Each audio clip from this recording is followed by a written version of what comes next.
التقرير النهائي بخصوص وفاة الدكتورة بان من قبل محكمة البصرة، واللي فيه تم إثبات أن الدكتورة بان قد توفيت منتحرة. طبعا التقرير مثل ما قلت لكم نهائي، فبالتالي تم إغلاق القضية بناء من اليوم. التقرير عبارة عن 3 صفحات راح أعرضها لكم الآن ونتناقش بخصوصها، لكن ما أدري يعني أنا صراحة ما عندي تعليق. طبعا هذه أول صفحة من التقرير، واللي يقال فيها أنه لجنة الكشف والتزوير بالعراق فحصت عبارة أريد الله، واللي كانت مكتوبة بباب حمام الدكتورة بان الله يرحمها يا رب، واللي توفت فيه. وقد تم إثبات أنه الخط مطابق لخطها في بعض الوصفات الطبية اللي كانت تكتبها لمرضاها. كمان مكتوب أنه تم الأخذ بشهادة والدي بان، اللي أمتنع صراحة عن ذكر أسمائهم، ويقال أنهم قالوا أنها كانت تعاني في الفترة الأخيرة من ضغوط نفسية قاهرة، وهالشيء أجبرها على الانتحار. طبعا هالشيء صراحة أنا أشكك بمصداقيته، لأنه مو معقول أنه بنتكم آخر فترة تعاني من ظروف قهرية وكانت تفكر بشكل متواصل بالانتحار، وبنفس الوقت اللي هي كانت تفكر فيه بهالأفكار الانتحارية انتوا تاخذون بعضكم وتسافرون على تركيا. ما أدري يعني شيء غريب صراحة. وثانيا أنا صراحة ما أعرف إيش السبب اللي مخليهم متأكدين بهالشكل إنها انتحرت ورافضين إنهم يرفعون أي بلاغ أو إنهم يحللون الجثة،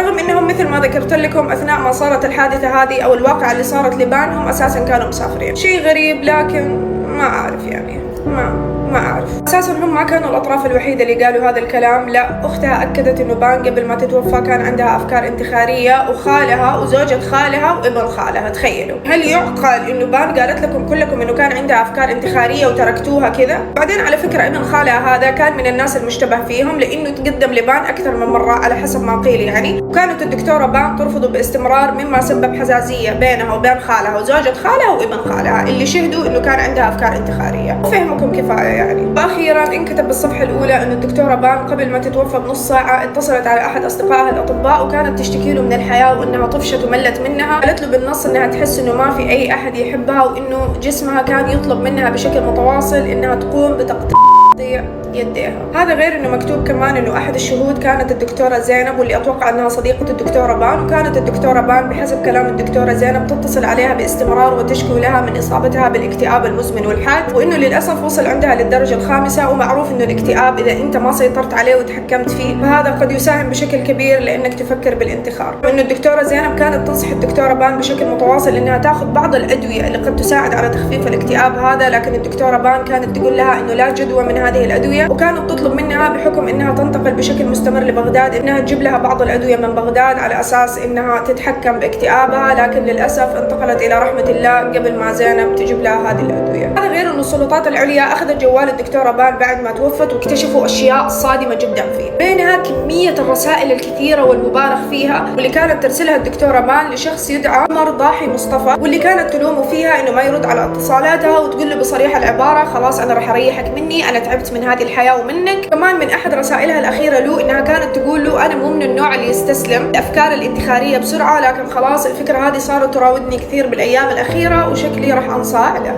ايضا عثر على اكثر من قناه كانت تدعم الافكار الانتحاريه، من بينها قناه اسمها رسائل انتحاريه. القناه هذه الدكتوره بان كانت مسويت لها فولو وضيفتها قبل ايام قليله من حادثه وفاتها. اما عن سبب الوفاه الحقيقي للدكتوره بان فقيل انه بسبب تمزق الاوعيه الدمويه بعد ما الدكتوره بان على حسب ما قيل يعني قطعت يدينها، وطبعا هالشيء اللي صار سبب توقف للاوعيه الدمويه مما خلى الدكتوره بان تتوفى بشكل سريع. اما عن الكدمات اللي كانت ظاهره بجسم الدكتوره بان فيقال انه بسبب سقوط وارتطام الجسم بالارض بعد وفاتها واثناء احتضارها. كما قيل انه اثناء ما تم فحص جثه الدكتوره بان لم يتم العثور على اي علامات، فهمتوا؟ وايضا قيل انه تم فحص اللي هو يعني اعذروني على الشفافيه الجزء السفلي من الدكتوره بان، ولم يتم وجود اي شيء يدعو للريبه او الشك. الدكتوره بان يعني بكل اختصار ما زالت بنت. هذا الشيء ضد فكره انه في شخص يعني اعتدى عليها قبل ما تتوفى. اعذروني جدا على الشفافيه، لكن هذا اللي لازم تعرفوه. بالتالي بعد كل الأدلة اللي تم العثور عليها في جوال الدكتورة بان، وبعد شهادات أهلها وأقربائها وأيضا أصدقائها بأنه آخر فترة قبل ما تتوفى الدكتورة كان عندها الكثير من الأفكار الانتحارية، تم إغلاق ملف القضية بشكل نهائي اليوم، وتم إثبات أن الدكتورة بان قد توفيت منتحرة.